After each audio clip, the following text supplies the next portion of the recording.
একটি ছেলে একটি মেয়েকে খুব ভালোবাসে। ছেলেটির নাম থাকে আশিক, মেয়েটির নাম থাকে সুমাইয়া। হঠাৎ করে একদিন আশিক দেখে সুমাইয়া অন্য একটি ছেলের সাথে রিস্কা দিয়ে যাচ্ছে। তখন আশিকের মনে অনেক কষ্ট হয় আর ব্যথাও পায় মনে। তখন আশিক বাড়িতে চলে যায় সোজা। বাড়িতে গিয়ে মন খারাপ করে চুপচাপ বসে থাকে।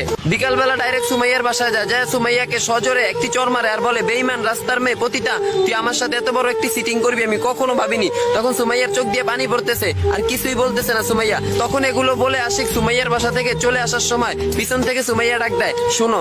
তখন আশিক বলে, কি বলবি পতিতা বল। সুমাইয়া তখন বলে, আমার একটি কথা ছিল। তখন আশিক বলে, কি বলো।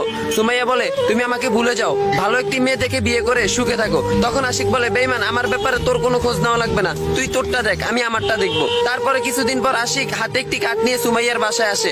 এসে সুমাইয়াকে বলে, এই নে বেঈমান, আমার বিয়ে শুক্রবারে, তুই অবশ্যই আসবি কিন্তু। তখন আশিক এই বলে চলে যায়। শুক্রবার আশিকের বিয়ে, সম্পূর্ণ কাজ শেষ হয়ে যাচ্ছে। সুমাইয়া আশিকের বাড়িতে আসতেছে না। আশিক এইদিক ওইদিক তাকাচ্ছে। হঠাৎ করে একটি খবর আসলো আশিকের কানে, সুমাইয়া মারা গেছে। তখন আশিক দৌড়ে সুমাইয়ার বাসায় যায়। যা দেখে সুমাইয়া ঘুমিয়ে আছে। এই ঘুম আর কখনই ভাঙবে না। তখন ওই সময় আশিকের পিছন থেকে কেউ একজন ডাক দেয়, ভাইয়া এই নেন এই কাগজটা, এটা আপনাকে সুমাইয়া দিতে বলছে। তখন ওই কাগজটি খুলতে আশিকের চমকে ওঠে চোখ। ওই কাগজে লেখা ছিল, শোনো, একদিন আমার বুকে ব্যথা হয়, আমি ডাক্তার চেক আপ করিয়ে দেখি আমার ক্যান্সার হয়। তখন আমি মনে মনে ভেবে নিলাম, আমার জন্য তোমাকে আমি তোমার জীবনটা নষ্ট করতে দিব না। তাই আমার জীবনে আমি এই প্ল্যান গুলো করলাম।